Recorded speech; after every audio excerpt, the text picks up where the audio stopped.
Salam sejahtera dalam kasih sayangnya Tuhan kita Yesus Kristus. Selamat beribadah melayani Tuhan di dalam ibadah pelayanan pendalaman Alkitab. Bagi Bapak Ibu, Saudaraku yang ada di tempat ini, juga yang ada di rumah-rumah yang menyaksikan ibadah ini secara live streaming, biarlah kasih Tuhan, bahagia Tuhan saat ini dilimpahkan di tengah-tengah kita sekalian. Puji Tuhan, kita masih diberi waktu dan kesempatan yang indah untuk kita bersama-sama menikmati kasih Tuhan melalui ibadah kita pada petang sore hari ini. Mari kita akan mulai ibadah kita dengan menyanyikan satu pujian, Kalau ku hidup bagimu.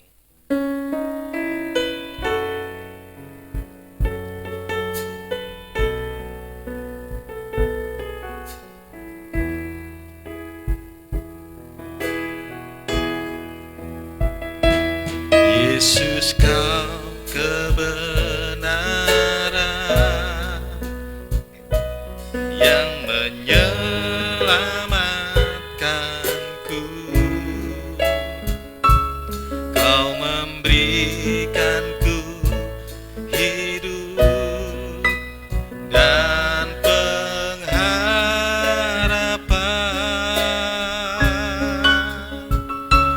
Ku ikut kehendak-Mu,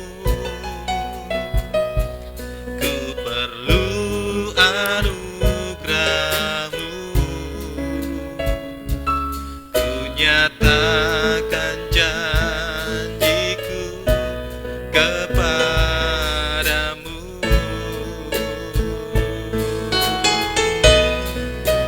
Kalau ku hidup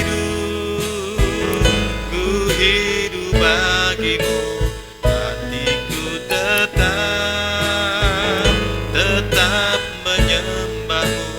Dunia tak bisa menggantikanku dari kasih-Mu.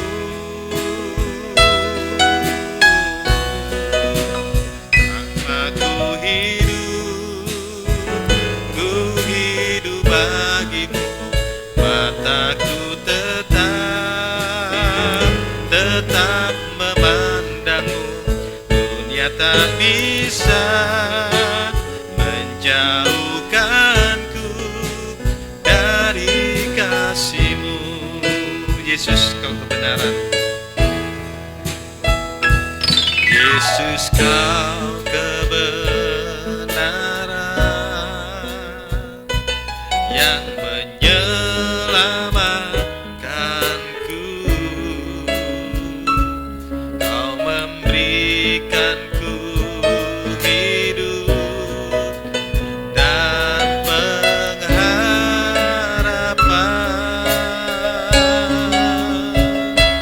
Ku ikut kehendak-Mu, ku perlu anugerah-Mu. Ku nyatakan janjiku kepadamu. Kalau ku hidup bagimu, kalau ku hidup bagimu, hatiku tetap menyembah-Mu. Dunia tak bisa menjauhkanku dari kasih-Mu. Selama ku hidup bagimu, mataku tetap menyembah-Mu. Dunia tak bisa menjauhkanku dari kasih-Mu. Mari sedang semua bangkit berdiri, tanyakan sekali lagi. Yesus, kau kebenaran. Yesus, kau kebenaran yang menyelamatkanku. Kau memberikanku hidup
tak bisa menjauhkanku dari kasih-Mu.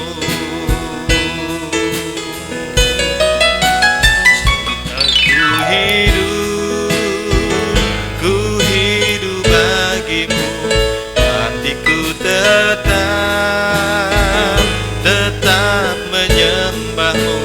Dunia tak bisa menjauhkanku dari kasih-Mu.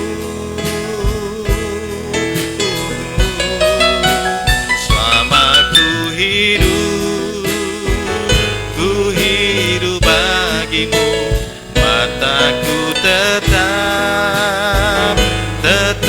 memandang-Mu. Dunia tak bisa menjauhkanku dari kasih-Mu. Dunia tak bisa menjauhkanku dari kasih-Mu.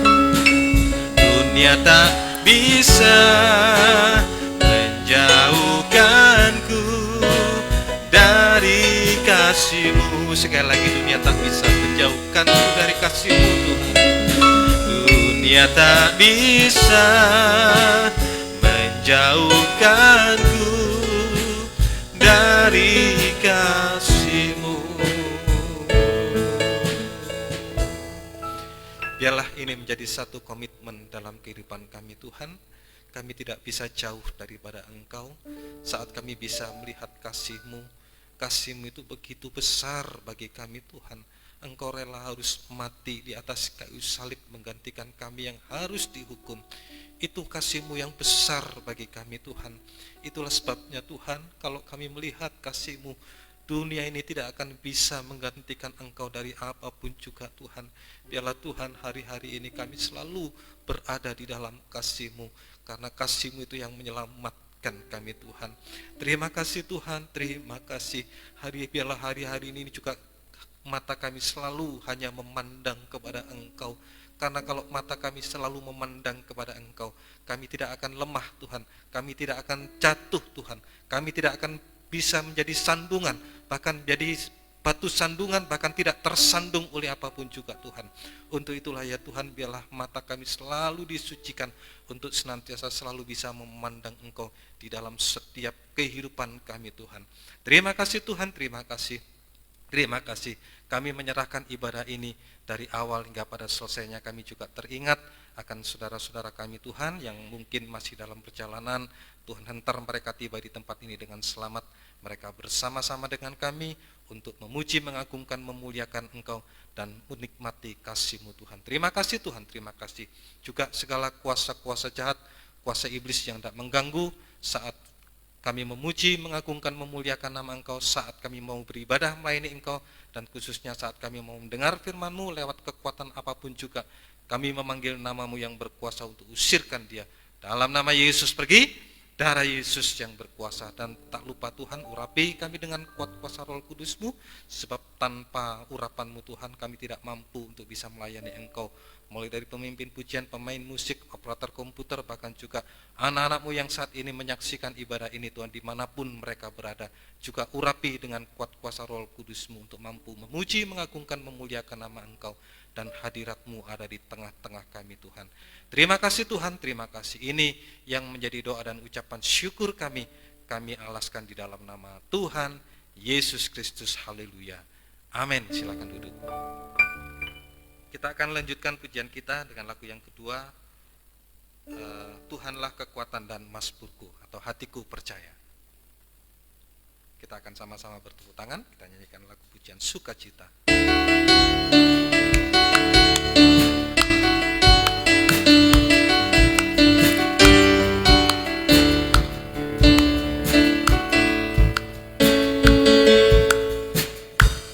Tuhanlah kekuatan dan mazmurku, ya gunung batu dan keselamatanku. Hanya padamu hati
selalu bersyukur, sebab cintamu padaku takkan pernah berubah. Hatiku percaya, walau gunung berguncang, bukit pun beranjak, namun kasih setiamu tak pergi dariku. Namun kasih setiamu tak pergi dariku. Sekali lagi. Namun kasih setiamu tak pergi dariku.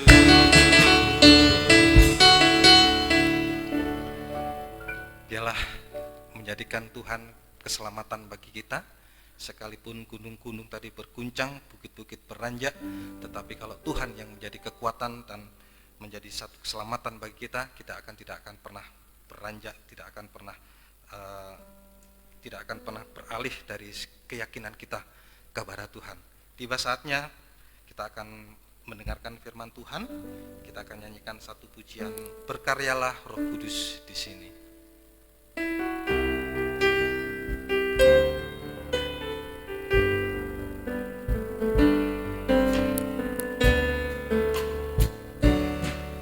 Berkaryalah Roh Kudus di sini.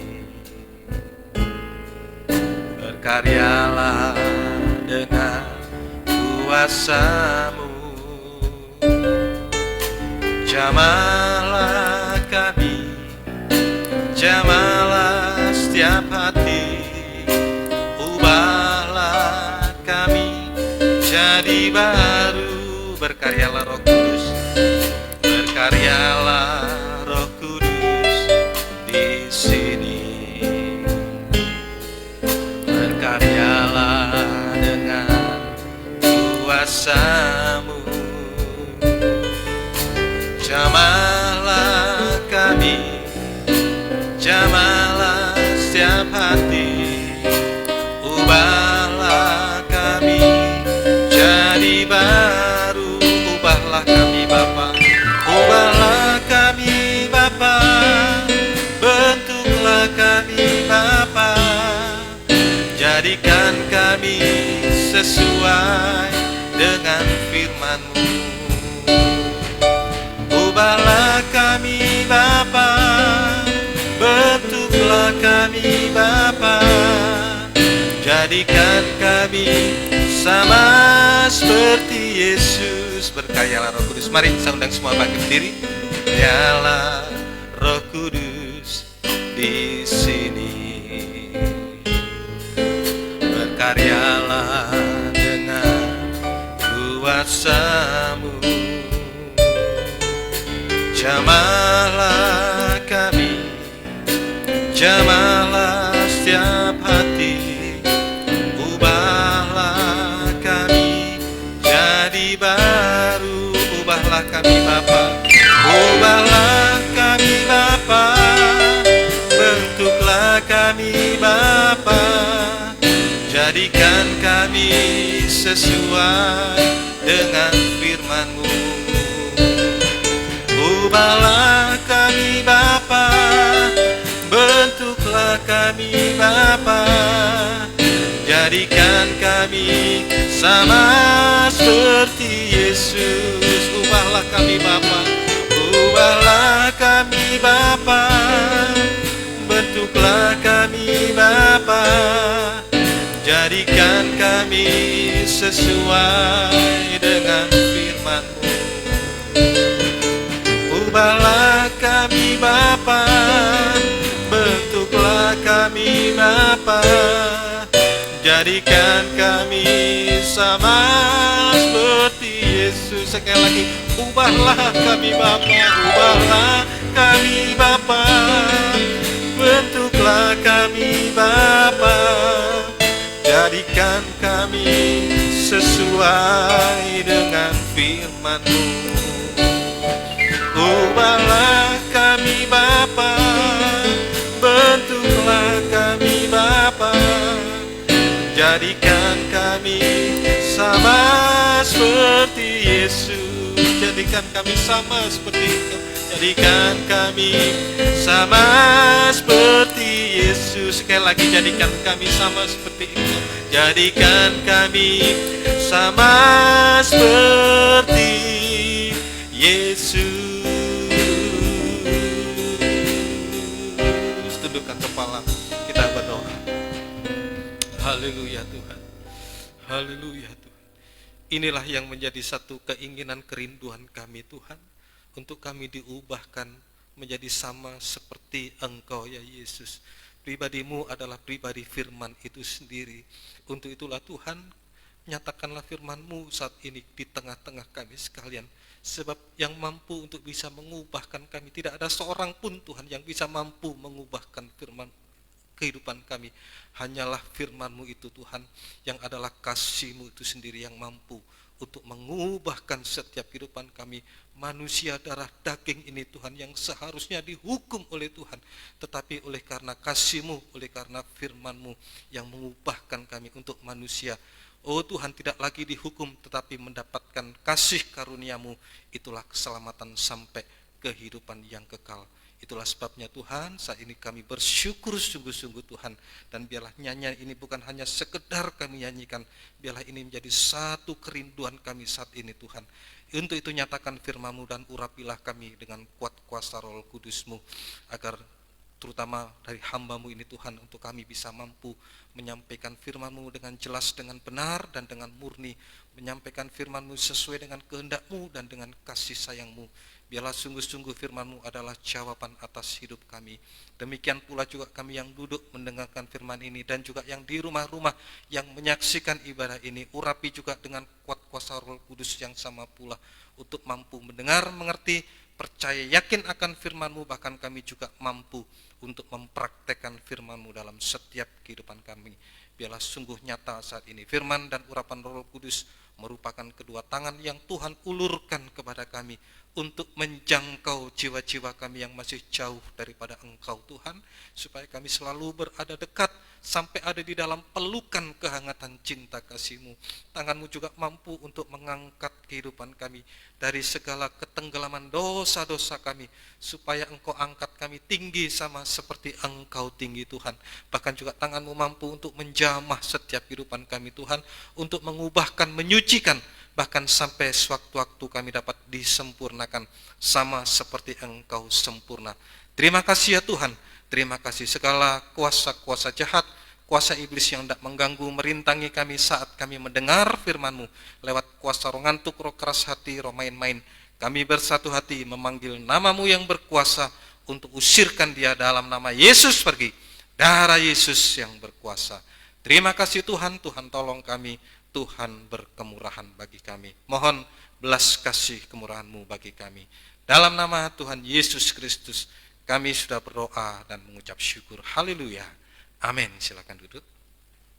Salam sejahtera dalam kasih sayangnya Tuhan kita Yesus Kristus. Selamat kita mendengarkan firman Tuhan. Biarlah kasih Tuhan, bahagia Tuhan saat ini dilimpahkan di tengah-tengah kita sekalian. Puji Tuhan, kita masih berada di dalam tema PA, yaitu yang terdapat di dalam Matius pasal 5. Sebenarnya saya masih punya 2 bagian lagi yang belum saya sampaikan, tapi ada yang minta untuk dilanjutkan firman Tuhan ini. Jadi saya ingin melanjutkan apa yang sudah disampaikan oleh Bapak Gembala pada waktu yang lalu, yaitu tentang di dalam Matius pasal 5 ayat 33. Kita akan membuka Alkitab kita di dalam Matius pasal 5 ayat yang ke-33. Kamu telah mendengar pula yang difirmankan kepada nenek moyang kita, jangan bersumpah palsu, melainkan peganglah sumpahmu di depan Tuhan. Kemudian ayat yang ketiga sampai yang ke-36 ini sudah disampaikan dan sudah dijelaskan oleh Bapak Gembala. Puji Tuhan, saya sudah dapat berkat dari penjelasan firman Tuhan tentang bagaimana tentang sumpah ini. Kemudian kita loncat ayat yang ke-37. Jika iya, hendaklah kamu katakan iya. Jika tidak, hendaklah kamu katakan tidak. Apa yang lebih daripada itu berasal dari si jahat. Bapak Ibu, saudaraku yang dikasihi oleh Tuhan, Beberapa yang lalu Bapak Gembala sudah menyampaikan tentang definisi tentang sumpah itu sendiri secara umum. Tapi kita akan melihat lebih dalam lagi seperti apa yang ada di dalam firman Tuhan tentang apa sebenarnya sumpah itu. Nah, secara umum Bapak Gembala kemarin sudah menyampaikan bahwa sumpah itu adalah satu janji atau suatu natsar yang disampaikan atau yang diucapkan. Jadi itulah sumpah itu. Nah, kita akan melihat terlebih dahulu tentang sumpah itu sendiri Bapak Ibu. Di dalam Bilangan pasal 20 ayat yang kedua. Kita akan coba ke sana. Bilangan pasal yang ke-20 ayat yang kedua tentang sumpah. Apabila laki-laki bernasar atau bersumpah kepada Tuhan sehingga ia mengikat dirinya kepada suatu janji, maka janganlah ia melanggar perkataannya itu, haruslah ia berbuat tepat seperti yang diucapkannya itu. Jadi inilah tentang sumpah itu sendiri. Jadi firman Tuhan itu menjelaskan kepada kita di dalam Bilangan tadi pasal 20. Jadi apa yang sudah didefinisikan dan disampaikan oleh Bapak Gembala kita bahwa sumpah itu adalah janji, ya, janji yang diucapkan. Dan Bapak Ibu yang disampaikan oleh Tuhan, sifatnya janji itu adalah mengikat. Tadi itu di dalam ayat tadi mengatakan bahwa apabila laki-laki bernasar bersumpah sehingga ia mengikat dirinya pada suatu janji. Jadi sumpah atau janji itu yang diucapkan itu mengikat dirinya. Yang namanya diikat itu tidak bisa keluar dari apa yang diucapkan. Jadi itulah sumpah, itulah janji. Jadi makanya Bapak Ibu saudaraku yang dikasihi Tuhan, bahwa janji itu yang diucapkan dan sifatnya itu mengikat dan harus tepat dilakukan. Mau tidak mau harus dilakukan, suka atau tidak suka harus ditepati. Nah, itulah yang dikatakan sumpah itu sendiri. Jadi namanya diikat tidak bisa keluar dari perkataannya itu sendiri. Mau tidak mau ya itu tadi, dia harus melakukan tepat seperti apa yang diucapkannya itu. Itulah janji, itulah sumpah. Itu yang pertama Bapak Ibu. Jadi ingat ya bahwa janji itu, sumpah itu adalah janji yang diucapkan atau diikrarkan dan sifatnya itu mengikat. Orang tidak bisa keluar dari situ, dari yang diucapkan itu sendiri. Ya, dan itu harus dilakukan tepat ya, dari haruslah ia berbuat tepat seperti yang diucapkannya. Itu yang pertama Bapak Ibu. Kemudian yang kedua, kita akan lihat di dalam Imamat. Imamat pasal yang ke-19. Imamat pasal yang ke-19 ayat yang ke-12. Imamat pasal yang ke-19 ayat yang ke-12.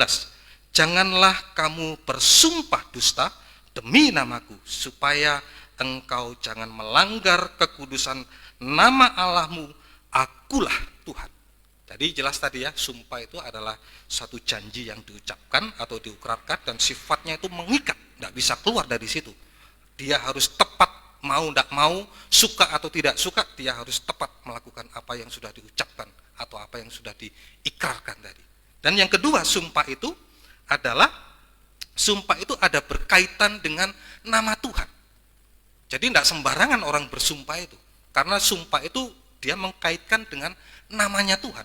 Tadi jelas dikatakan, supaya engkau jangan melanggar kekudusan nama Allahmu, akulah Tuhan. Jadi sumpah itu yang kita ucapkan itu atas nama Tuhan, baru itu dikatakan sumpah. Ya, baru itu dikatakan sumpah. Jadi ada kaitannya dengan nama Tuhan. Nah, makanya hati-hati Bapak Ibu. Kalau saudara atau Bapak Ibu sudah mengikrarkan satu sumpah, apalagi itu atas nama Tuhan, waduh, tidak main-main itu Bapak Ibu. Nah, Bapak Gembala kemarin sudah menyampaikan tentang resikonya, apa yang dia alami kalau dia mengingkari sumpahnya itu. Dengan contohnya kemarin Ananias dan Safira, dia sudah mendustai Allah, mendustai Roh Kudus dengan apa yang sudah diikrarkan untuk mempersembahkan kepada Tuhan. Ini akibatnya seperti Ananias dan Safira, kehilangan nyawa Bapak Ibu. Makanya Bapak Gembala dengan mewanti-wanti dengan kepada kita, hati-hati dengan apa yang diucapkan melalui, apalagi itu atas nama Tuhan. Jadi Bapak Ibu, kalau kita gabung tadi antara yang pertama A dan B tadi itu, Jadi sumpah itu adalah janji yang diucapkan atas nama Tuhan. Itu harus ditepati, harus dilakukan dengan tepat, tidak boleh dilupakan. Nah, ini yang perlu kita ketahui dengan sungguh-sungguh. Kalau tidak, akibatnya seperti Ananias dan Safira. Makanya itu juga hati-hati dalam mengucapkan sumpah, apalagi atas nama Tuhan. Nah, kemarin juga dicontohkan seperti Yefta itu. Nah, dia sudah tahu bahwa dia disertai oleh Tuhan, tetapi karena dia ragu penyertaan Tuhan, makanya dia bersumpah pada waktu dia menghadapi musuhnya itu, kalau Tuhan memang beserta dengan aku, yang keluar pertama dari rumahku itu akan kupersembahkan kepada Tuhan. Nah, apa yang diucapkan Yefta ini tidak bisa ditarik mundur kembali. Makanya apa yang diucapkan pada seorang laki-laki, waduh, itu harus dilakukan dengan sungguh-sungguh. Tapi bersyukurlah bagi seorang istri atau seorang anak di dalam rumah itu kalau masih mempunyai ayah, masih mempunyai bapak di situ. Karena masih bisa dibatalkan itu, kalau saudara baca di dalam bilangan kemarin ya, itu juga sudah dijelaskan oleh Bapak Gembala. Itu bisa dibatalkan kalau memang ayahnya, bapaknya nggak setuju apa yang diucapkan oleh istrinya, baik oleh anaknya juga diucapkan. Bisa dibatalkan lewat ayahnya itu. Oh, enggak boleh kamu begitu. Batal dia di situ. Apa yang diucapkan, apa yang diikrarkan, itu tidak bisa dibatalkan. Nah, inilah Bapak Ibu saudaraku yang dikasih oleh Tuhan. Jadi makanya Bapak Ibu saudaraku yang dikasih oleh Tuhan, berhati-hatilah dalam saat kita itu menyampaikan sumpah kita, sebab resikonya terlalu besar. Nah, ini saya pernah alami Bapak Ibu. Sebenarnya ini adalah cerita yang saya pendam. Istri saya enggak tahu, anak-anak saya enggak tahu tentang pengalaman hidup tentang sumpah ini. Nah, beberapa yang lalu, saat ini istri saya tahu karena saya akan bercerita saat ini. Anak-anak saya juga tidak tahu, memang itu saya simpan sampai sekarang, tidak pernah saya sampaikan. Tetapi bersyukur saya sampaikan saat ini sehingga istri saya bisa tahu saat ini. Dulu pada waktu saya mau sekolah di Alkitab di Malang sana, semua siswa-siswi di situ tuh memberikan komitmen atau berjanji kepada Tuhan bahwa janjinya itu adalah menjadi hamba Tuhan adalah pekerjaan yang terakhir. Itu saya sudah ucapkan di hadapan Tuhan. Menjadi hamba Tuhan itu adalah menjadi pekerjaan yang terakhir bagi hidup saya. Nah, itu yang pernah saya ucapkan dulu pada waktu saya sekolah Alkitab di Malang sana itu. Nah, pada berjalannya waktu setelah saya keluar di sana, keluar dari sekolah Alkitab, memang Bapak Ibu, saya tidak memiliki apa-apa, sudah nol, tidak ada apa-apa. Bahkan juga mau berangkat ke gereja sudah tidak ada kendaraan sama sekali. Makanya itu Tuhan tahu sebenarnya apa yang menjadi kesulitan saya pada waktu saat beribadah pada waktu itu. Saya dikasih berkat sepeda motor Yamaha tahun 80 itu. Berapa tahun saya mempergunakan itu. Bayangkan dari dulu saya bekerja saya juga pernah usaha jadi agennya Napoli pada waktu itu. Waduh, sudah apa yang saya kepingin saya bisa dapatkan. Bahkan saya juga punya roda 4 pada waktu itu. Tapi begitu saya sudah lepaskan semua itu, saya dari nol, keluar dari sekolah Alkitab nol, tidak punya apa-apa. Bahkan mau berangkat ibadah saja tidak punya apa-apa. Tapi Tuhan tahu apa yang menjadi kebutuhan kesulitan saya. Saya mendapatkan itu tadi Yamaha tahun 80, sepeda Yamaha etek-etek itu ya, yang 2 tak itu. Kecepatannya paling banter ya 40 itu sudah. Lainnya wus-wus saya sendiri etek-etek begitu. Berapa tahun saya pakai itu. Nah, saya punya keinginan Bapak Ibu. Punya keinginan, aduh Tuhan, saya juga kepingin ya paling enggak biarpun enggak punya roda 4 ya yang bagus lah. Masa saya punya ini. Saya pernah ceritakan, saya sampai sebenarnya dalam hati saya juga nelongso dalam hati. Dulu saya kerja punya ini punya itu, tapi setelah jadi hambamu naik sepeda ini, saya sebenarnya dalam hati saya itu tadi rasanya kayak menderita gitu. Sampai juga dalam hati saya ini berkata, tuh masa begini Tuhan. Lalu dalam hati saya itu mengatakan, Roh Kudus mengatakan dalam hati saya itu, lebih menderita mana kalau kamu masih bisa naik sepeda motor? Lebih menderita mana daripada Tuhan Yesus? Lebih menderita mana pada waktu Tuhan Yesus naik di atas kayu salib? Mulai pada waktu itu saya sudah, iya Tuhan, minta ampun, Engkau yang lebih menderita daripada itu. Sehingga saya bisa mengucap syukur apapun berkat Tuhan. Nah, pada waktu itu Bapak Ibu, ada timbul keinginan saya, yaitu tadi, karena memang saya sudah lama pakai itu, timbul keinginan saya untuk memiliki itu. Dan ada jalan, dulu adik saya punya Daihatsu merah itu ya, Daihatsu Espas di rumah roda 4 itu pickup. Nah, dulu diparkir di rumah saya sana itu. Jadi kebetulan pada waktu adik saya ditelepon sama orang ya kontraktor lah, pada waktu dia ada kontrak dengan PT KAI pada waktu itu, dan ingin memakai mobil pickup tadi itu. Nah, adik saya pada waktu kerja, dan kemudian Bapak Ibu, saya pada waktu kalau ibadahnya kan sore, jadi saya minta ditolong, Mas, kalau bisa itu kok handle Mas, ya supaya itulah bisa berjalan. Tapi saya pikir-pikir, iyalah, tak apa-apa wis, saya pelayanannya sore aja, tak apa-apa, jadi pagi saya handle, kemanapun dia pergi saya handle, saya supiri dia kemana-mana. Dan ternyata ya keinginan saya itu tadi, supaya saya dapat kumpulkan uang nanti untuk bisa membeli sepeda motor yang lebih bagus daripada Yamaha 80 itu. Ya memang terus berlanjut sampai kemudian, nah ini ya Bapak Ibu, pada waktunya ibadah, karena saya sudah itu tadi mulai sudah ketimbun dengan uang-uang tadi, saya dapat ini juga lumayan juga, kantor ke sana dapat uang ya lumayan juga pada waktu itu, dapat 100.000, dapat 150.000, dapat sekali antar pada itu. Saya kumpulkan. Nah, celakanya Bapak Ibu, saya pada waktu jam ibadah, karena memang ya untunglah kok Tuhan itu nanti saya ceritakan juga. Jadi pada waktu jam ibadah saya berani loh pada waktu itu ngomong sama almarhum dulu itu Bapak Gembala, Pak, saya enggak bisa ibadah saat ini karena saya memang ada kesibukan, ada apa pada waktu alasannya pada itu. Saya berani tinggalkan ibadah itu. Coba bayangkan Bapak Ibu. Pada waktu itu. Sampai seberaninya saya seperti itu. Padahal saya sudah berkomitmen menjadi hamba Tuhan adalah pekerjaan yang terakhir. Dapat. Banyak saya kumpulkan uang itu dan saya taruh di tas hitam itu.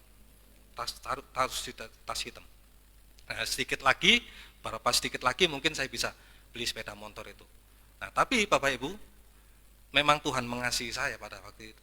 Jadi pada waktu di Jatiroto dulu, saya yang kalau enggak bisa, saya yang ke sana juga pakai mobil juga. Nah, tas itu saya taruh di bagasi belakang pada waktu itu. Setelah selesai semuanya itu, saya pulang mengantarkan seseorang menurunkan barang-barangnya di situ. Pada waktu saya buka bagasi, saya memang dengar suara gedebuk gitu. Wah, apa yang jatuh itu? Jangan-jangan tas gitu. Setelah saya naruh barang, ternyata lupa. Waktu itu juga gerimis, saya keburu-buru. Saya langsung pulang ngantar mobil. Begitu sudah saya sampai di garasi, saya lihat di situ ternyata betul.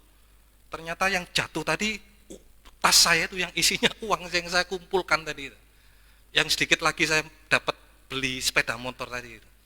Waduh, berarti itu yang jatuh tadi tas saya. Padahal waktu itu sudah gelap ya, di rumahnya itu, di jalannya situ tuh gelap, gerimis juga. Dan saya cepat-cepat pulang, kembali lagi ke tempat itu. Saya cari tempat itu, ternyata tidak ada Bapak Ibu. Tas itu tidak ada. Waduh, kok tidak ada? Wah, sebenarnya saya juga bingung ya, saya juga waduh, jengkel juga sebenarnya. Tapi setelah dalam perjalanan itu, kembali Tuhan ingatkan kepada saya. Untung, ya itu tadi, kalau saya ingat bahwa kalau yang hilang seperti Ananias dan Safira, kalau yang hilang itu nyawa saya, habis saya di situ. Tapi untunglah yang hilang hanya uangnya itu. Begitu itu saya sadar, oh iya Tuhan, saya salah. Saya tersungkur di hadapan Tuhan, ya Tuhan, saya minta ampun Tuhan. Saya minta ampun. Untung bukan nyawa saya yang hilang. Uang saya yang hilang. Kalau Tuhan tidak sayang kepada saya, ya saya seperti Ananias dan Safira, hilang nyawa saya di situ. Tetapi untunglah Tuhan masih ingatkan kepada saya, iya Tuhan, terima kasih Tuhan. Kalau enggak ya itu tadi, hilang, habis nyawa saya, diambil oleh Tuhan.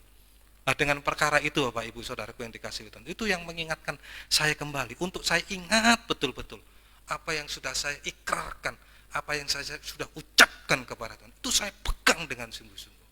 Demikian pula juga dengan kita, semua Bapak Ibu, apa yang sudah kita ucapkan, apa yang sudah kita ikrarkan kepada Tuhan, jangan sampai main-main. Sebab hubungannya, kaitannya adalah nama Tuhan. Kalau kita tidak tepat menepati janji kita, sama dengan menghinakan nama Tuhan yang kudus. Saya baca di dalam terjemahan lain, di dalam Imamat tadi itu. Menghinakan nama Tuhan yang kudus. Bayangkan, nama Tuhan yang kudus dihinakan hanya karena tadi itu.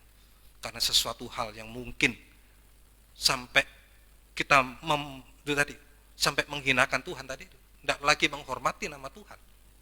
Karena ya itu tadi. Karena mata mulai buta dengan segala sesuatu apa yang ada di dunia ini. Jadi untunglah Bapak Ibu, saya disadarkan kembali dan itu saya pegang dengan sungguh-sungguh. Ada dua sebenarnya pengalaman saya itu. Karena memang ini berkaitan dengan sumpah, makanya ini yang saya sampaikan. Mungkin yang lain lagi nanti kalau sudah ada kaitannya juga akan saya sampaikan kepada Bapak Ibu. Saya tidak malu menyampaikan hal ini, karena memang ini yang betul-betul terjadi Bapak Ibu. Karena saya sudah berkomitmen kepada Tuhan, tetapi saya melanggar, ya untung bukan nyawa saya yang hilang, tetapi hanya duit saya yang hilang, tidak apa-apa.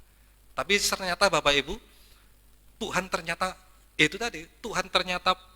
betul-betul membukakan mata hati saya. Nah, tanpa lama Bapak Ibu, apa yang saya harapkan betul-betul terjadi.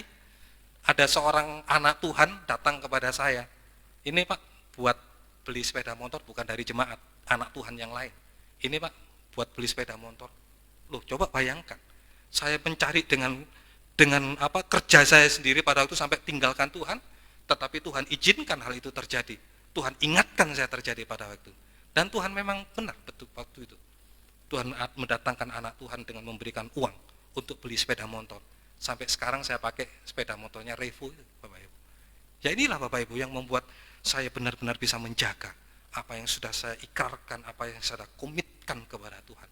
Untuk kita pegang dengan sungguh-sungguh. Kalau enggak, betul-betul akan seperti Ananias. Saya untunglah saya enggak seperti Ananias Safira sampai kehilangan nyawanya, uang saya yang hilang. Tapi apa yang menjadi kerinduan saya, apa yang menjadi keinginan saya, Tuhan sudah berikan pada aku. Ya, sampai sekarang saya pakai sepeda motor saya itu Honda Revo sampai sekarang. Itu berkat daripada Tuhan. Makanya ini Bapak Ibu, saudaraku yang dikasihi oleh Tuhan, ini yang harus kita ketahui dan sangat harus kita berhati-hati dengan apa yang kita ucapkan atau yang kita ikrarkan atas nama Tuhan. Sumpah kita. Nah, kemudian Bapak Ibu, kalau saya lihat juga, kenapa sih harus ada sumpah? Kenapa sih orang tuh harus bersumpah? Ya, kenapa orang tuh harus bersumpah? Nah, Bapak Ibu, setelah saya lihat, kenapa sih orang itu bersumpah? Yaitu ternyata hanya untuk memberi satu keyakinan.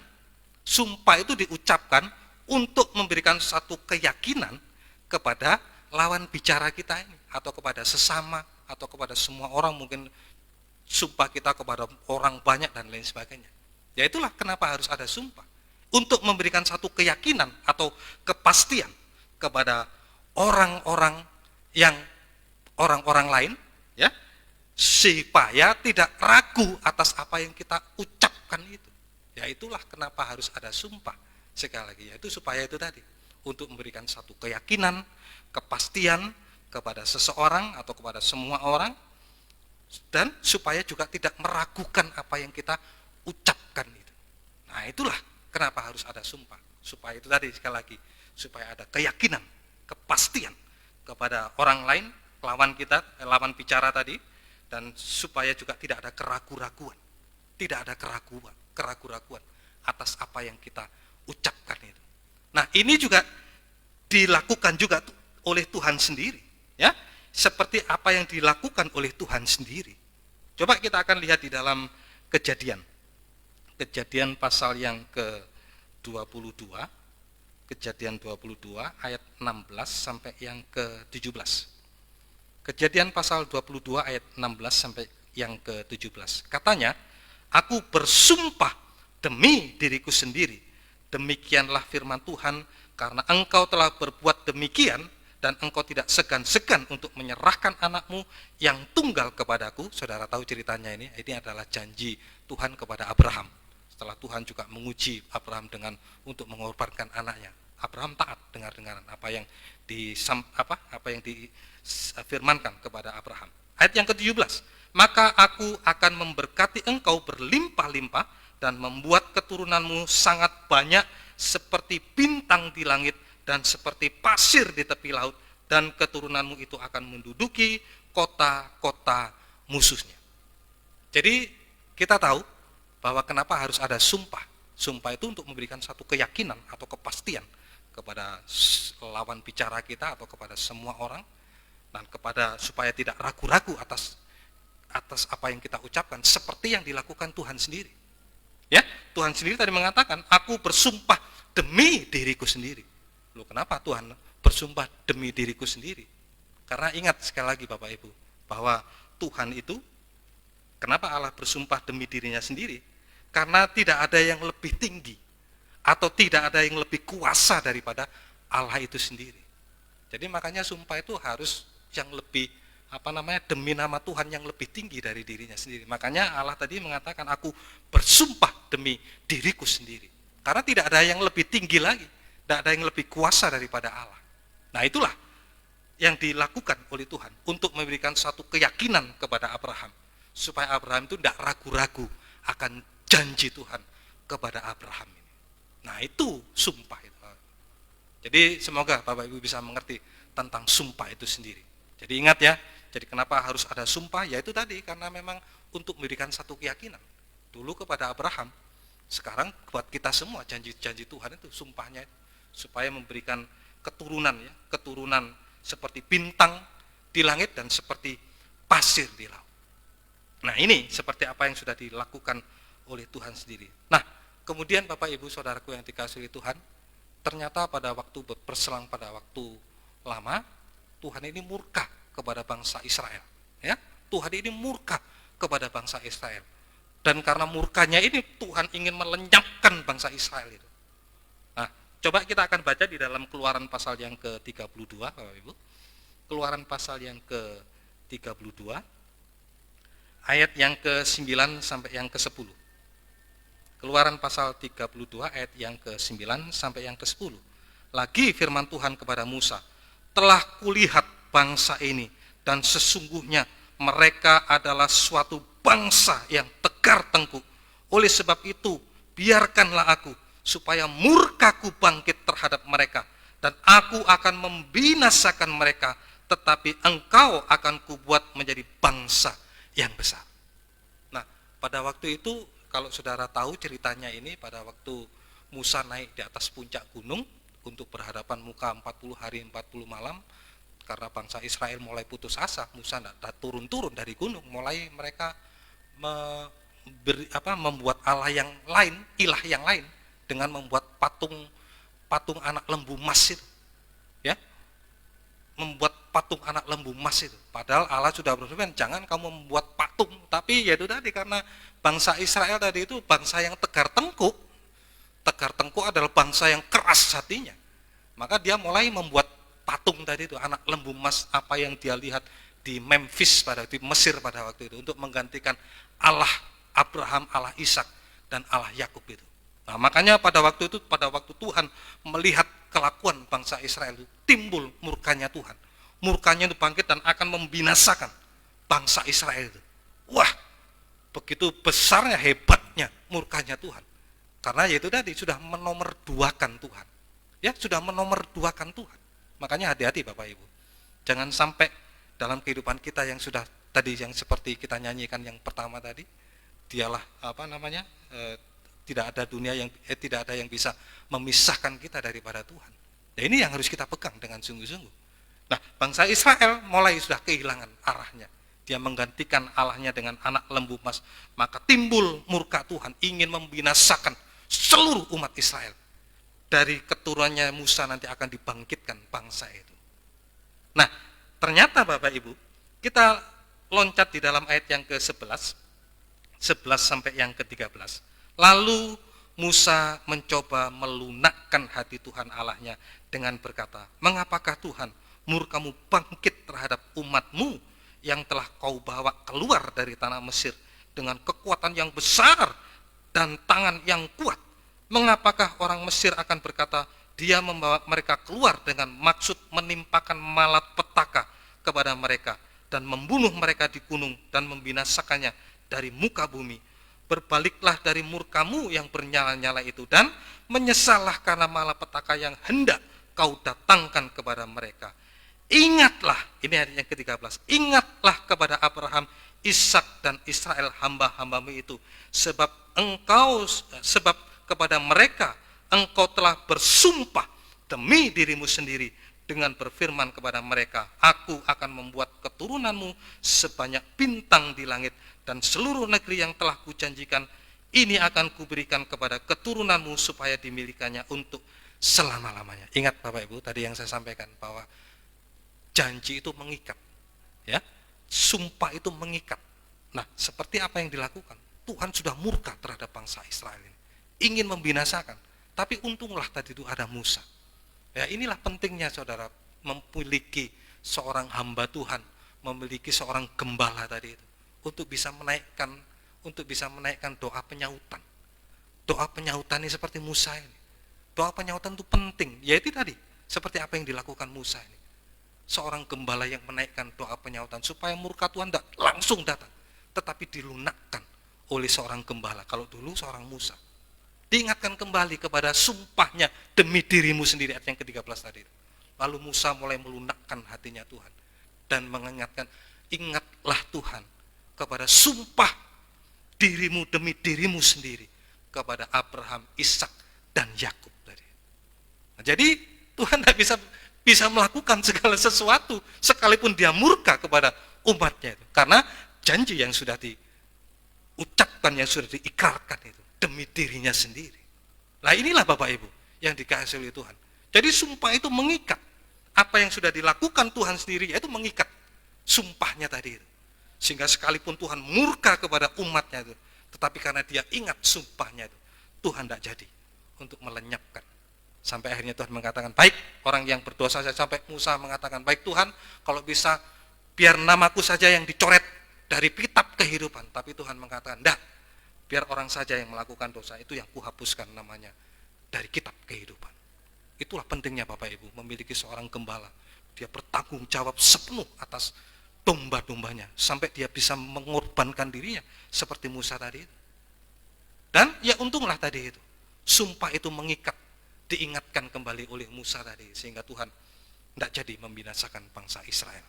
Karena sekali lagi Tuhan ingat akan sumpahnya dengan janjinya itu kepada keturunan Abraham, Ishak dan Yakub. Dan di dalam Maleakhi sendiri mengatakan, aku tidak akan memusnahkan bangsa Yakub, bangsa Israel tidak akan dimusnahkan sampai sekarang. Tidak dimusnahkan sampai sekarang. Ya, jadi karena bangsa Israel ini adalah bangsa pilihan Tuhan, itu jantung hatinya Tuhan, kepunyaannya Tuhan sendiri. Sekalipun bangsa Israel sedemikian bejatnya, tetapi hati Tuhan, kasih setia Tuhan masih tetap kepada bangsa Israel itu sendiri. Karena dia ingat akan sumpahnya tadi. Ingat akan sumpahnya. Wah, semoga Bapak Ibu bisa mengerti dalam hal ini. Dan juga ini diteguhkan lagi di dalam Bilangan pasal yang ke-23. Bilangan pasal 23 ayat yang ke-19. Bilangan 23 ayat yang ke-19. Allah bukanlah manusia sehingga ia berdusta, bukan anak manusia sehingga ia menyesal, masakan ia berfirman dan tidak melakukannya, atau berbicara dan tidak menepatinya. Tuhan adalah Allah yang konsisten dengan apa yang sudah diucapkan. Hendaklah ini menjadi satu pelajaran yang berharga bagi kita. Kita juga diajar begitu. Makanya Tuhan tadi melarang, jangan kamu bersumpah palsu. Jangan kita bersumpah palsu. Jadi hendaklah yaitu tadi, apapun resikonya bagi kita, apapun yang sudah kita ikrarkan kepada Tuhan, harus kita lakukan dengan tepat seperti apa yang sudah kita ucapkan, sesuai dengan janji yang sudah kita ikrarkan kepada Tuhan. Semoga Bapak Ibu bisa mengerti dalam hal ini. Jadi makanya inilah yang Tuhan ajarkan kepada kita.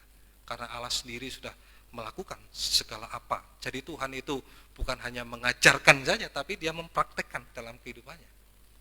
Tuhan mempraktekkan, yaitu tadi prakteknya tadi, walaupun dia murka ingin membinasakan, tapi dia ingat kembali kepada sumpah demi dirinya sendiri. Sehingga dia tidak melakukan apa yang menjadi kemurkaannya untuk membinasakan umat Israel. Tapi hanya orang-orang yang melakukan dosa, itu yang dibinasakan oleh Tuhan. Nah, inilah Bapak Ibu Saudaraku yang dikasihi oleh Tuhan tentang sumpah dan apa yang sudah dilakukan, dikerjakan sendiri oleh Tuhan sendiri. Nah, kemudian yang jadi pertanyaan Bapak Ibu bagi kita semua, yang jadi pertanyaan, kenapa sih orang bisa bersumpah palsu itu? Kan firman Tuhan tadi mengatakan, jangan kamu bersumpah, kamu sudah mendengar dari nenek moyangmu tadi, jangan bersumpah palsu. Nah, yang jadi pertanyaan, kenapa orang bisa bersumpah palsu ini? Kenapa orang bisa bersumpah palsu dari seperti saya yang tadi saya lakukan tadi? Nah, ternyata Bapak Ibu Saudaraku dikasih, untunglah Tuhan masih ingatkan saya. Kembali saya, ini yang tidak lupa saya ucapkan berulang-ulang terus, syukur masih Tuhan ingatkan. Kalau enggak, nyawa saya yang melayang. Hanya yang melayang hanya uang saja. Saya bersyukur kepada Tuhan. Nah, ternyata Tuhan juga baik. Tuhan tahu apa yang jadi kebutuhan kita. Makanya Bapak Ibu Saudaraku, itulah komitmen kita menjadi seorang anak Tuhan, hamba Tuhan. Ayo jangan ragu-ragu. Tuhan tahu apa yang menjadi kebutuhan kita di saat sulit, di saat kita menderita, di saat apa saja. Tuhan tahu kebutuhan kita. Asal itu tadi kita pegang dengan sungguh-sungguh apa yang kita ucapkan kepada Tuhan. Itu kita pegang. Tuhan yang nanti akan bertanggung jawab saat kita menghadapi sesuatu yang menderita, yang mungkin seperti saya juga yang menderita dan lain sebagainya. Tuhan yang bertanggung jawab dan Tuhan memberikan yang terbaik. Nah, kembali lagi Bapak Ibu, kenapa sih orang itu bisa bersumpah palsu? Nah, jawabannya Bapak Ibu, yang pertama ada 3. Cuman kalau 3-3-nya ini saya sampaikan enggak cukup waktunya, jadi mungkin cuma 1 saja. Nanti kalau ada jadwal saya, biasa saya lanjut. Kenapa orang bisa bersumpah palsu ini? Ya. Yang pertama, jawabannya kita akan lihat di dalam Yohanes pasal yang ke-8 ayat yang ke-44. Yohanes pasal 8 ayat yang ke-44. Ini ternyata jawabannya. Jadi kenapa orang bisa bersumpah palsu? Ini jawabannya. Iblislah yang menjadi bapamu dan kamu ingin melakukan keinginan-keinginan bapamu. Ia adalah pembunuh manusia sejak semula dan tidak hidup dalam kebenaran, sebab di dalam dia tidak ada kebenaran. Apabila ia berkata dusta atau bersumpah palsu tadi itu sama dengan berkata dusta, ia berkata atas kehendaknya sendiri, sebab ia adalah pendusta dan bapa segala dusta. Ternyata ini jawabannya. Kenapa sih orang bisa bersumpah palsu tadi itu? Nah, jawabannya karena tadi itu yang sudah kita baca, ternyata tidak ada kebenaran di dalam hidupnya tadi. Seperti itu dah. Sebab di dalam dia tidak ada kebenaran. Jadi jawabannya kenapa orang bisa bersumpah palsu itu? Ya karena jawabannya itu tidak ada kebenaran di dalam dirinya. Tidak ada kebenaran. Dan kalau tidak ada kebenaran, ya itu tadi sudah yang ada, Bapak Ibu, hanya ada sumpah serapah dan sumpah palsu. Kalau tidak ada kebenaran, ya sumpah serapah dan sumpah palsu itu yang ada. Makanya ini yang perlu kita ketahui Bapak Ibu. Yang perlu kita ketahui, kalau tidak ada kebenaran, yang ada hanyalah sumpah serapah. Apa sumpah serapah itu? Setelah saya baca di kamus bahasa Indonesia, sumpah serapah itu perkataannya mengutuk Bapak Ibu. Jadi makanya jangan heran Bapak Ibu kalau melihat yang katanya saja, namanya saja anak-anak Tuhan, orang Kristen, tetapi perkataannya itu hanya begitu, hanya sumpah serapah, mengutuki suaminya, mengutuki istrinya, mengutuki anaknya, bisa anak juga mengutuki ayahnya, bisa juga jemaat mengutuki gembalanya, bisa waduh semua sudah keluar di situ sudah. Sumpah serapahnya itu. Bayangkan Bapak Ibu, betapa ngerinya kalau tidak ada kebenaran di dalam kehidupannya itu. Ya sama seperti namanya saja iblis. Dia adalah pembunuh manusia sejak semula. Karena ya itulah, tidak ada kebenaran di dalam dirinya. Kalau tidak ada kebenaran, yang ada hanyalah sumpah serapah. Yang tadi saya katakan tadi itu. Makanya jangan heran Bapak Ibu. Namanya saja orang Kristen, tapi saya dulu punya juga tetangga di situ tuh. Waduh kalau marah Bapak Ibu, wah, semua keluar sudah semua. Saya ngeri, aduh kok gitu ya orang Kristen. Kok begitu ya? Ya begitulah. Kalau tidak ada kebenaran memang, namanya saja orang Kristen, tapi kebenaran tidak ada di dalam dirinya. Nanti kita akan lihat apa kebenaran itu. Jadi ini Bapak Ibu yang ada.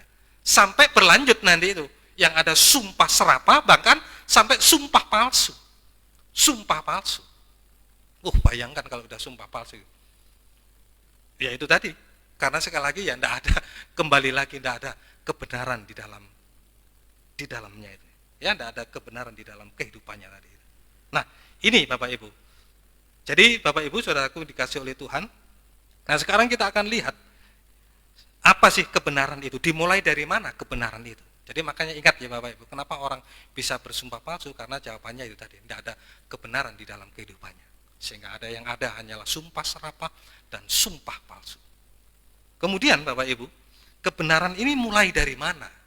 Kebenaran ini dimulai dari mana? Nah kita akan lihat di dalam Roma pasal yang ketiga, ayat yang ke-28. Roma pasal yang ketiga ayat yang ke-28. Karena kami yakin bahwa manusia dibenarkan karena iman dan bukan karena ia melakukan hukum Taurat. Nah makanya firman ini seperti apa yang sudah dikatakan oleh saudara Daud, memang ayat ini berkaitan dengan ayat yang sebelumnya. Jadi Tuhan Yesus mengatakan, aku tidak meniadakan hukum Taurat, tetapi untuk menggenapinya. Nanti kita akan lihat bagaimana. Jadi jelas tadi itu, dimulai dari mana kebenaran itu? Kebenaran itu dimulai dari iman itu. Kebenaran itu dimulai dari iman. Jadi jelas ayat tadi mengatakan, karena kami yakin bahwa manusia dibenarkan oleh iman. Jadi dimulai dari iman itu kebenaran Bapak Ibu. Nah apa iman itu? Iman itu adalah percaya. Kepada siapa? Percaya kepada Yesus yang telah mati di atas kayu salib. Yang menggenapkan, yang tadi ada kaitannya itu tadi, dalam Matius pasal 5 ayat yang ke-17 itu. Aku bukan untuk meniadakan hukum Taurat, tetapi untuk menggenapinya. Jadi percaya kepada siapa? Kepada Yesus yang mati di atas kayu salib untuk menggenapkan hukum Taurat tadi. Sebab hukum Taurat tidak bisa menyelamatkan. Yang bisa menyelamatkan tadi kita dibenarkan hanya karena iman. Ya, kita tidak bisa dibenarkan oleh karena hukum Taurat tadi jelas dikatakan.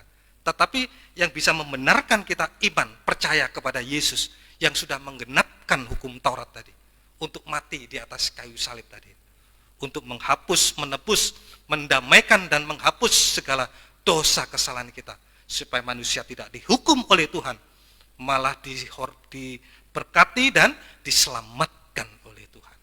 Nah, jadi ingat saudaraku, jadi percaya ini bukan hanya sekedar percaya, tetapi harus berlanjut, percaya sampai mempercayakan hidup kita kepada Tuhan. Nah ini baru iman yang sesungguhnya.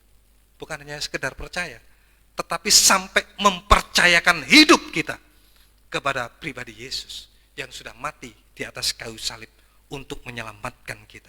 Itu yang kita percayai. Itu iman namanya. Kalau saudara percaya, kamu percaya? Oh percaya. Tapi bagaimana kehidupannya? Mempercayakan diri kepada Tuhan apa enggak? Kalau orang yang mempercayakan diri kepada Tuhan, ini yang tidak bisa dikoyahkan oleh apapun juga. Nah ini Bapak Ibu Saudaraku, semoga kita bisa mengerti. Jadi kebenaran itu dimulai dari iman. Dari mana datanya iman? Ya dari mendengar. Roma 10 ayat ke-17 itu mendengar dari firman Kristus, firman yang dalam urapan Roh Kudus. Siapa firman? Ya itulah Yesus yang disalibkan tadi. Jadi wujudnya Yesus adalah wujudnya firman saat ini. Kalau 2000 tahun yang lalu, ya wujudnya Yesus sebagai manusia. Saat ini wujudnya Yesus, ya sebagai firman dalam urapan Roh Kudus, itu wujudnya Yesus yang kita percayai. Bahkan sampai mempercayakan hidup kita seluruhnya kepada firman Tuhan. Itu namanya percaya. Sampai mempercayakan hidup, itu yang membenarkan kita. Semoga Bapak Ibu bisa mengerti dalam hal ini. Nah inilah Bapak Ibu, jadi percaya kepada Yesus itulah kebenaran. Dan hati-hati Bapak Ibu. Jadi ini yang akan mulai dari pintu gerbang ini. Jadi mulai pintu gerbang ini yang akan dipalsukan Bapak Ibu. Iman ini kalau di dalam tabernakel kan berbicara tentang pintu gerbang. Ini yang akan dipalsukan Bapak Ibu. Pintu gerbang ini akan dipalsukan. Bagaimana pemalsuan pintu gerbang itu? Nah tadi kita mendengar bahwa iman itu dari mendengar. Oh tidak perlulah dengar firman Tuhan saat ini. Cukup kita melihat keajaibannya Tuhan saja. Oh Yesus itu dahsyat, Yesus itu luar biasa. Itu mulai dipalsukan sudah. Mulai dipalsukan. Sebab iman yang benar, pintu gerbang yang benar, itu mendengar dari firman Kristus. Tapi saat ini tidak perlulah kita dengar-dengar firman Tuhan. Apa kita mendengar? Cukuplah kita percaya Yesus sudah cukup bagi kita. Nah itu mau dipalsukan. Makanya itu Bapak Ibu harus hati-hati dengan sungguh-sungguh tentang pintu gerbang ini. Yang ini yang akan dipalsukan oleh iblis tadi. Ini yang harus kita hati-hati dengan sungguh-sungguh. Nah, mulai dari pintu gerbang kebenaran. Kebenaran itu halaman. Mulai dari pintu gerbang tadi itu. Kemudian Bapak Ibu setelah kita masuk di dalam pintu gerbang yang benar, percaya kepada Yesus dari mendengar. Makanya perhatikan saat ini. Telinga kita ini kita pergunakan untuk apa? Hanya kita gunakan hanya untuk mendengar kata-kata orang, jangan. Lebih baik mendengar firman Tuhan saja yang dalam urapan Roh Kudus. Itu yang harus kita lakukan dengan sungguh-sungguh dengan telinga kita ini. Banyak-banyaklah mendengar firman Tuhan. Firman dalam urapan Roh Kudus tadi. Ya. Kemudian Bapak Ibu, masuk lagi ada mesbah korban bakaran di situ. Mesbah korban bakaran dia menunjuk kepada pertobatan. Ya, pertobatan. Ini dipalsukan juga. Oh, tidak usahlah bertobat, cukup berbuat baik saja. Tidak perlu bertobat saat ini. Cukup kamu berbuat baik saja. Bapak Gembala sering mengatakan bagi kita, Tuhan tidak perlu kebaikan kita sebenarnya. Kebaikan Tuhan adalah itu tadi, berbaik dari diri kita sendiri, bertobat. Nah, ini yang juga akan dipalsukan mesbah korban bakaran ini. Akan dipalsukan, ya tidak perlu kamu bertobat, cukup berbuat baik saja. Wah, mulai sudah dipalsukan. Makanya hati-hati Bapak Ibu dalam hal ini. Ya, pentingnya kita belajar tentang firman Tuhan ini, karena memang ini yang akan dipalsukan. Ini yang akan dipalsukan. Sampai juga masuk lagi di dalam alat berikutnya, kolam basuhan ini.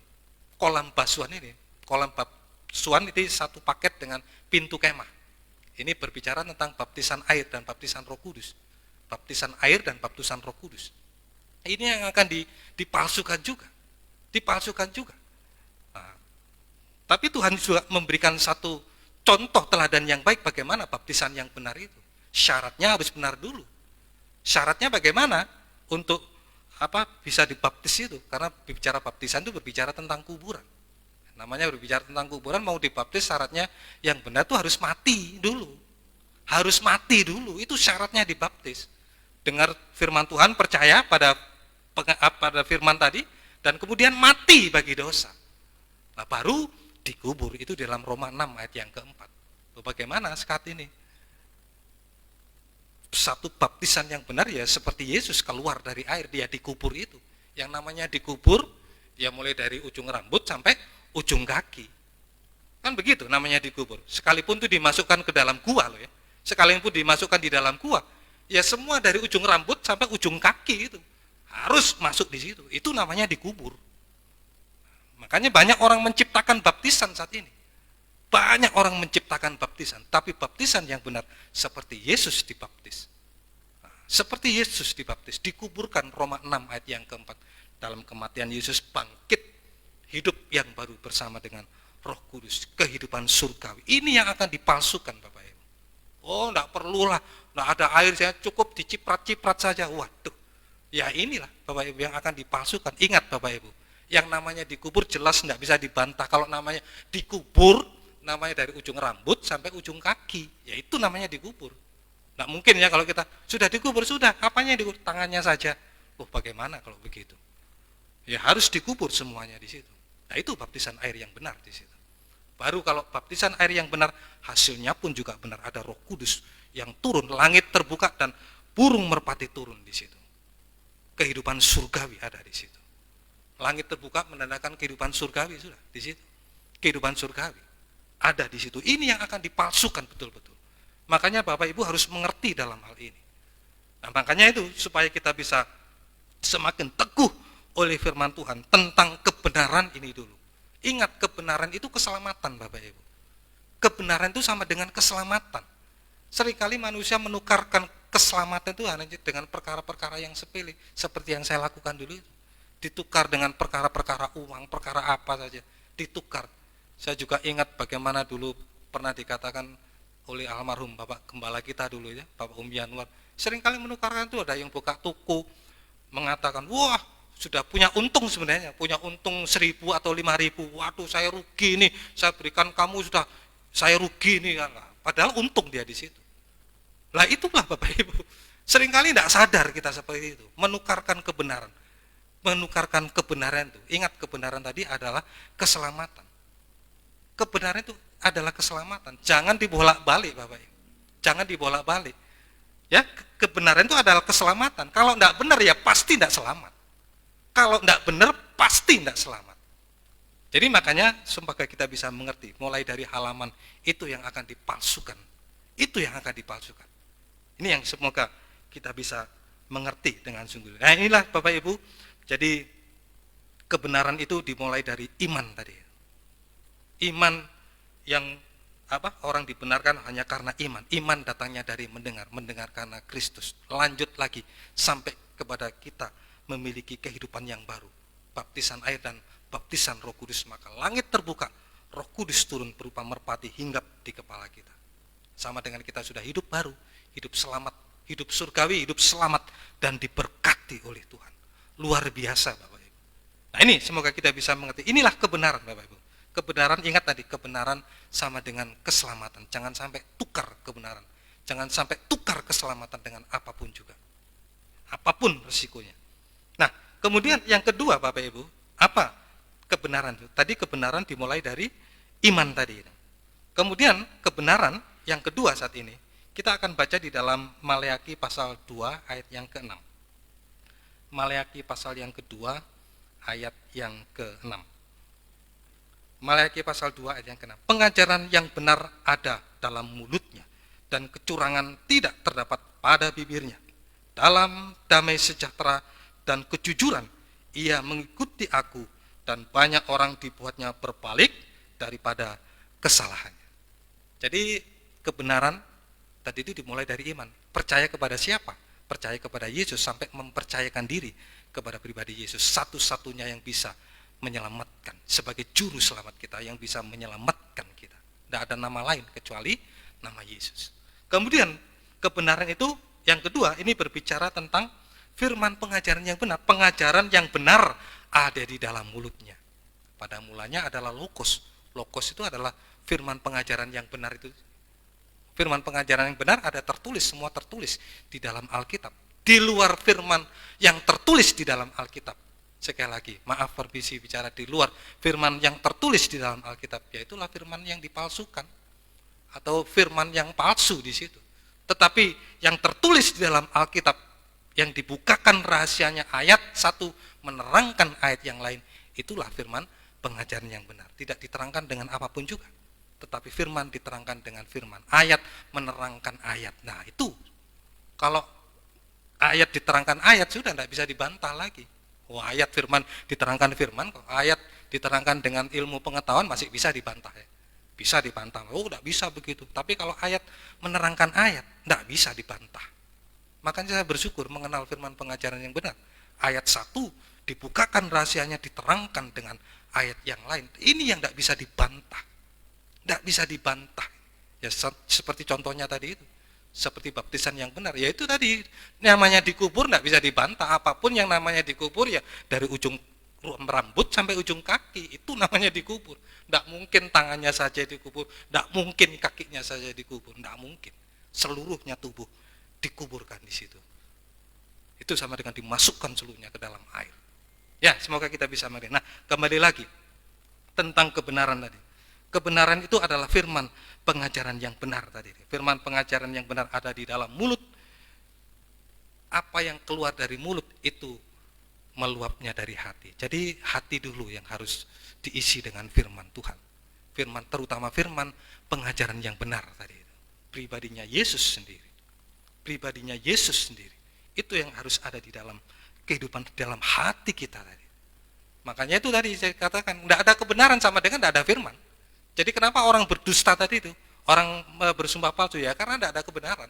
Tidak ada firman pengajaran yang benar di dalam hatinya. Makanya yang ada hanya sumpah serapah, yang ada hanya sumpah palsu. Tetapi kalau ada ada firman pengajaran yang benar di dalam hatinya tadi, di dalam kita ada firman pengajaran yang benar. Tentunya itu tadi yang ada bukan sumpah serapah. Yang ada bukan sumpah serapah, tetapi firman yang membawa orang bisa bertobat, orang bisa berbalik kepada Tuhan. Jelas tadi Firman Tuhan mengatakan, pengajaran yang benar ada di dalam mulutnya, tidak ada kecurangan yang terdapat dalam bibirnya. Damai sejahtera kejujuran mengikuti aku dan banyak orang yang dibuatnya berbalik daripada kesalahannya. Karena firman pengajaran yang benar, kalau itu tersimpan di dalam hati kita, itu yang meluap dari mulut kita. Nah, apa yang keluar dari mulut kita? Firman pengajaran yang benar itu firman bagaikan pedang bermata dua. Itu di dalam Ibrani 4 ayat yang ke-12. Itu yang menunjuk segala dosa kesalahan kita. Nah, itu dijelaskan di dalam 2 Timotius pasal yang kedua, 2 Timotius pasal yang ke-4 ayat yang ke-2. Ya, jadi firman pengajaran tadi ada di dalam hatinya sehingga itu keluar dari mulutnya. Firman pengajaran yang keluar dari mulutnya. Inilah firman pengajaran itu. Beritakanlah firman, siap sedialah baik atau tidak baik waktunya. Nyatakanlah apa yang salah dan tegurlah, nasihatilah dengan segala kesabaran dan pengajaran. Jadi firman pengajaran yang benar isinya adalah itu tadi, teguran dan nasihat, bukan sumpah serapah tadi. Yang ada hanyalah itu tadi, teguran. Kenapa sih orang ditegur? Kenapa sih orang dinasihati? Ya dasarnya karena kasih. Karena dia mengasihi, makanya dia ditegur. Kalau tidak ditegur ya biarin saja, biar kamu ngelimpang, biar kamu itu ya terserah urusanmu sendiri. Tapi karena dasarnya dia kasih, makanya dia tegur, janganlah kamu begitu. Nanti kamu nanti ini loh, nanti itu loh. Ingat sekali lagi, orang menegur, orang menasihati itu dasarnya karena kasih. Kalau tanpa ada kasih, biar saja dia, mau apa kayak terserah dia. Tetapi kalau kita ada dasarnya kasih, yang keluar tadi, karena dalam hati kita ada firman pengajaran yang benar. Yang keluar dari mulutnya tadi hanya katalah teguran, hanya kata nasihat. Tegur yang keras, orang ditegur itu tidak enak Bapak Ibu. Orang ditegur itu tidak enak. Tapi kalau kita memiliki hati yang lemah lembut, sekeras apapun teguran itu akan bisa menjadi nasihat bagi kita. Sehingga kita bisa menyesali, dan insaf apa yang kita lakukan. Iya, saya salah. Nah ini orang tadi mengatakan, orang bisa berbalik daripada kesalahannya dan kembali kepada Tuhan. Ini yang ada Bapak Ibu. Bukan sumpah serapah tadi, tapi yang ada hanyalah teguran dan nasihat membuat orang bisa berbalik kepada Tuhan. Luar biasa Bapak Ibu. Makanya ini yang perlu kita perhatikan dengan sungguh-sungguh. Ya, jadi hasilnya tadi itu firman pengajaran yang benar atau yang keluar dari mulut daripada imam-imam tadi yang diisi dengan firman kebenaran tadi itu, yaitu tadi hasilnya membuat orang bisa berbalik kepada kesalahannya dan kembali kepada Tuhan. Dan yang kedua Bapak Ibu, jujur. Iya tadi ya. Kembali lagi tadi di dalam 2 Timotius tadi ya. Di dalam Maleakhi pasal 2 ayat yang ke-6 tadi, kejujuran tadi itu. Kejujuran ada di dalam, kejujuran akan mengikuti. Ya, jadi hasilnya kalau ada firman pengajaran di dalam kehidupan kita, firman yang benar tadi itu, hasilnya ada kejujuran dalam kehidupan kita. Itu di dalam Matius yang tadi kita sudah baca tadi itu. Matius pasal 5 ayat yang ke-37. Iya di atas iya, tidak di atas tidak. Selebihnya itu berasal dari si jahat. Betul-betul ada kejujuran. Tidak ada lagi sudah hal sumpah serapah, tidak ada lagi juga sumpah palsu tadi. Sumpah serapah tadi itu membuat, itu tadi belum saya sampaikan bahwa membuat orang berbalik dari kesadarannya, kesalahannya tadi, supaya ada damai sejahtera. Ingat ya, kembali dalam Maleakhi tadi itu, supaya ada damai sejahtera di situ. Kalau orang sudah berbalik, bertobat, mengakui kesalahannya, menyelesaikan dosanya, sudah ada damai sejahtera tadi. Tidak ada lagi sumpah serapahnya. Itu kalau saudara baca di ayat-ayat berikutnya Matius itu ya, tidak lagi marah, orang marah harus harus ingat kepada persembahanmu, kembalilah untuk berdamai. Kemudian kalau orang yang marah harus dihukum, mengatakan kafir juga akan dihukum, mengatakan jahil akan dihukum. Nah ini sudah tidak ada lagi sumpah serapah itu. Yang ada hanyalah teguran dan nasihat. Kemudian yang kedua hasilnya ada kejujuran. Iya di atas iya, tidak di atas tidak. Selebihnya itu berasal dari si jahat, yaitulah iblis tadi, bapak pendusta. Bapaknya sumpah serapah, bapaknya juga pendusta sumpah palsu itu. Nah berbeda. Kalau kita sudah hidup baru, hidup dalam kebenaran firman Tuhan tadi itu, hidupnya hidup baru, Tidak ada lagi sudah, sumpah palsu tadi tidak ada. Yang ada hanyalah kejujuran. Iya, di atas iya, tidak, di atas tidak. Itu yang betul-betul keluar dari mulutnya. Ya, jadi itu Bapak Ibu, hasil daripada kebenaran. Kemudian yang ketiga Bapak Ibu, hasil dari kebenaran. Di dalam Mazmur pasal yang ke-25, Mazmur 25 ayat yang ke-10. Mazmur 25 ayat yang ke-10. Segala jalan Tuhan adalah kasih setia dan kebenaran bagi orang yang berpegang pada perjanjiannya dan peringatan-peringatannya. Jadi di dalam kebenaran itu Bapak Ibu, kalau kita pegang dengan sungguh-sungguh tadi, apabila kebenaran firman pengajaran itu kita pegang dengan sungguh-sungguh, di samping ada pengajaran benar, nasihat teguran yang bisa membawa orang berbalik dan ada damai sejahtera, di samping juga ada kejujuran tadi itu, iya di atas iya, tidak di atas tidak, dan yang ketiga Bapak Ibu, saudaraku yang dikasihi Tuhan, ada kasih setia di situ. Ada kasih setia. Segala jalan Tuhan adalah kasih setia dan kebenaran. Kebenaran kaitannya dengan kasih setia. Bagi orang yang berpegang pada perjanjiannya dan berpegang kepada perintah-perintahnya. Selalu ada kasih setia. Wah, luar biasa Bapak Ibu. Ada kasih setia. Di mana ada kebenaran, di situ ada kasih setia. Di situ ada kebenaran, di situ ada kasih setia. Makanya itu jangan lupa Bapak Ibu. Kasih itu dimulai dari kebenaran dulu. Kalau tidak ada kebenaran tentunya tidak ada kasih. Itu yang tadi saya katakan, jangan dibolak-balik. Nah, anak saya kemarin kan kena sakit ya, kena sakit lambung gitu. Kemarin merengek-rengek sama ibunya, minta dibikinkan sambal. Saya bilang, loh jangan, kamu tidak boleh makan sambal itu. Kamu makan sambal nanti sakit. Nah kalau orang yang tidak tahu kan berkata, wah bapaknya tidak punya kasih. Masa anaknya minta itu saja tidak dikasih. Nah seringkali dibolak-balik. Orang benar kalau orang benar itu pasti kasih. Tapi kalau yang tidak benar belum tentu kasih. Ngerti Bapak Ibu ya? Semoga kita bisa memahami. Tadi ini yang dibolak-balik. Orang melakukan kebenaran tapi dibilang tidak punya kasih. Ini yang seringkali kita dibolak-balik seperti itu. Nah semoga kita bisa mengerti dalam hal ini. Jadi makanya kasih itu dimulai dari kebenaran dulu, baru ada kasih setia. Kasih setia di situ. Nah, makanya Bapak Ibu, saudaraku yang dikasihi oleh Tuhan, di mana ada kebenaran, di situ ada kasih setia. Kalau sudah kasih di situ, tidak mungkin lagi ada sumpah serapah sudah.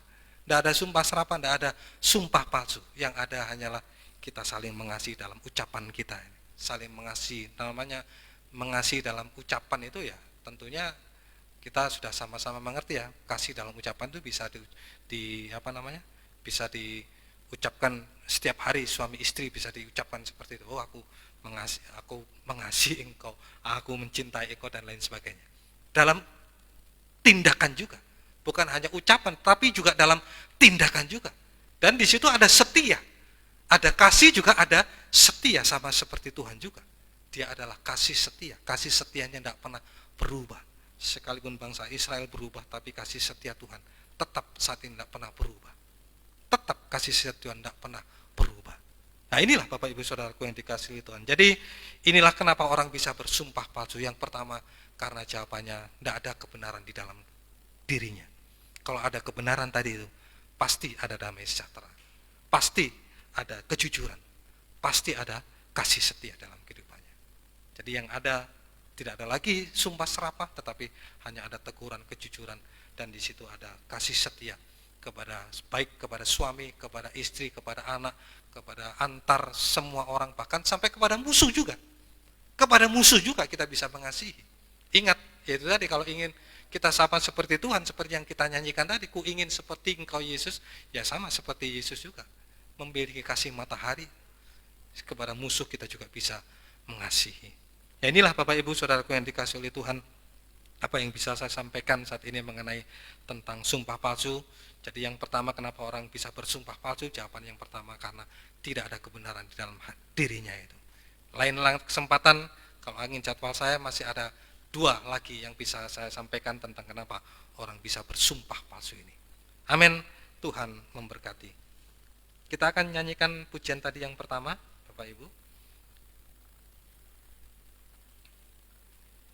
Kalau ku hidup bagimu.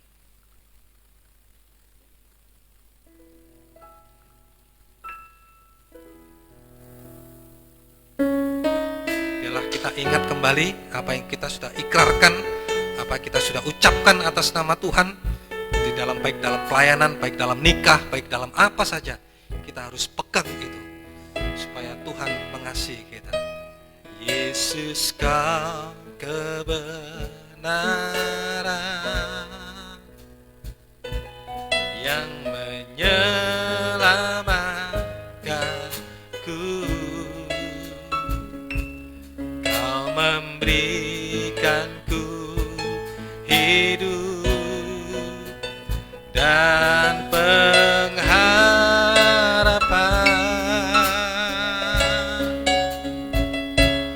Ku ikut kehendak-Mu, ku perlu anugerah-Mu,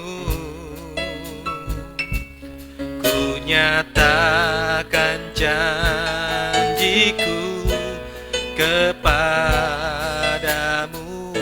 Inilah janji kita kepada Tuhan saat ini. Kalau ku hidup bagimu Tuhan. Kalau ku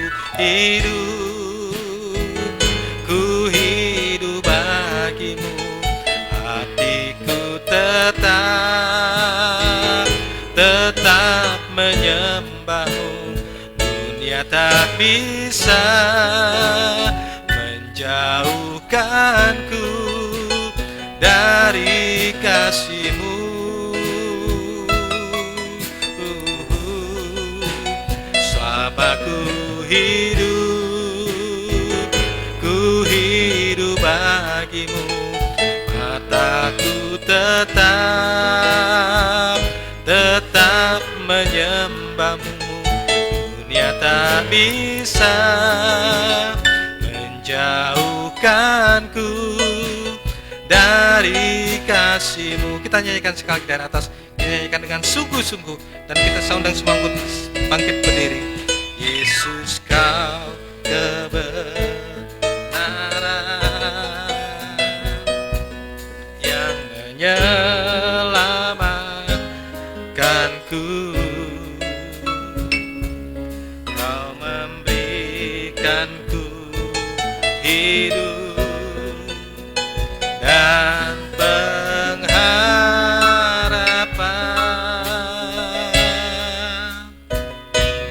Ku ikut kehendak-Mu,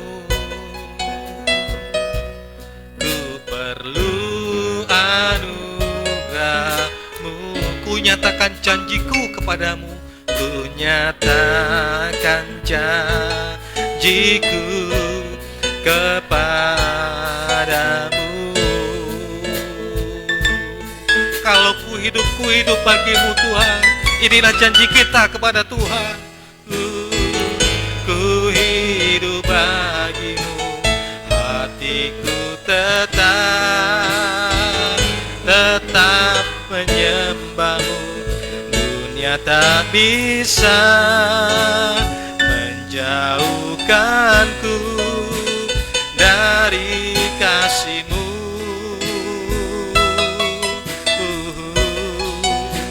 Selama ku hidup bagimu. Mataku tetap memandang-Mu.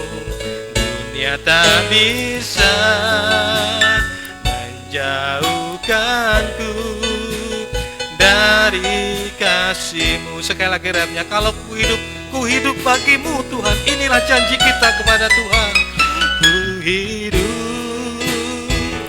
Ku hidup bagimu. Hatiku tetap menyembahmu.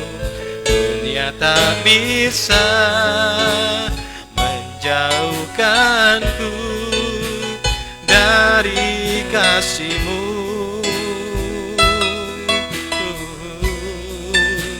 Selama ku hidup bagimu. Mataku tetap memandang-Mu. Dunia tak bisa menjauhkanku menjauhkanku dari kasih-Mu. Dunia tak bisa menjauhkanku dari kasih-Mu. Haleluya. Dunia tak bisa menjauhkanku dari kasih-Mu. Bapak Ibu yang dikasihi oleh Tuhan, nyanyian ini adalah satu janji kita bagi Tuhan. Janji kita kalau kita hidup kita hanya untuk Tuhan. Mata kita selalu tertuju kepada Tuhan. Hati kita hanya menyembah kepada Tuhan. Inilah janji kita yang sudah kita ikrarkan kepada Tuhan. Dan itu tidak bisa kita tinggalkan begitu saja oleh karena apapun juga yang ada di dunia, seperti apa yang sudah saya alami. Jangan sampai kita mengalami hal yang serupa seperti Ananias dan Safira. Cukup Ananias dan Safira saja. Tetapi bagi kita saat ini Tuhan mengingatkan sungguh-sungguh kita berpegang teguh kepada janji kita. Apa yang kita sudah ikrarkan kepada Tuhan, kita lakukan dengan sungguh-sungguh kepada Tuhan. Terima kasih Tuhan. Terima kasih buat firman-Mu saat ini Tuhan. Biarlah firman-Mu yang sudah Tuhan nyatakan bagi kami saat ini Tuhan, untuk selalu memegang janji kami kepada-Mu. Sungguh-sungguh bisa kami lakukan apapun yang menjadi halangan, apapun yang menjadi rintangannya Tuhan. Baik apapun juga saat kami mengalami penderitaan sekalipun, tidak ada yang bisa menjauhkan kami dari apapun. Kami selalu ingat akan janji-Mu, seperti Engkau juga bersumpah kepada Abraham, Ishak dan Yakub. Engkau akan memberikan keturunan seperti bintang di langit, seperti pasir di laut, dan Engkau tidak membinasakan bangsa Israel sekalipun mereka menyakitkan hati-Mu, tetapi Engkau berpegang kepada sumpah-Mu. Demikian pula juga Engkau mengajarkan kepada kami saat ini Tuhan, untuk kami selalu memegang teguh kepada apa yang sudah kami ikrarkan kepada Engkau. Terima kasih Tuhan, ingatkan kembali kami ke Tuhan, kuatkan kembali kami Tuhan, apa yang sudah kami ucapkan kepada-Mu. Sungguh-sungguh kami bisa pegang teguh itu Tuhan, supaya sekali lagi dalam kehidupan kami, dalam rumah tangga kami, di dalam pekerjaan kami, dalam studi kami, di dalam Tuhan, di dalam pelayanan kami, hanya ada damai sejahtera, hanya ada kejujuran, bahkan ada kasih setia dalam kehidupan kami. Oh terima kasih Tuhan. Terima kasih buat firman-Mu. Tetapkan firman-Mu dalam setiap kehidupan kami, dan ampuni Tuhan kesalahan kami kalau kami senantiasa masih juga melanggar janji-janji kami. Biarlah kasih setia Tuhan masih melingkupi kami semua Tuhan. Kasih setia-Mu tetap ada di dalam kehidupan kami. Kami selalu berada di dalam naungan kasih-Mu Tuhan. Terima kasih Tuhan, terima kasih. Terima kasih Engkau sungguh baik bagi kami. Engkau sungguh mengasihi kami Tuhan. Terima kasih Tuhan. Terima kasih. Kalau sebentar kami akan meninggalkan tempat ini, baik kami akan pulang, baik yang rumah jauh, dekat, Tuhan sertai tiba di rumah dengan keadaan selamat, dan persembahan yang dipersembahkan untuk pekerjaan-Mu Tuhan balas sesuai dengan janji firman-Mu Tuhan. Terima kasih Tuhan, terima kasih. Dan tak lupa juga kami berdoa buat bangsa dan negara kami, kiranya Tuhan berkati dengan damai sejahtera, agar kami dapat beribadah melayani Engkau dengan aman dan tentram. Terima kasih Tuhan. Terima kasih. Sekarang saudaraku, biarlah kiranya berkat, rahmat, damai sejahtera serta kasih-Nya di dalam persekutuan dengan Allah Bapa, Allah Sang Putra dan Allah Roh Kudus, yaitu Tuhan Yesus Kristus, menyertai kita mulai dari saat ini sampai selama-lamanya. Dalam nama Tuhan Yesus Kristus kami sudah berdoa. Haleluya. Amin. Selamat pulang, Tuhan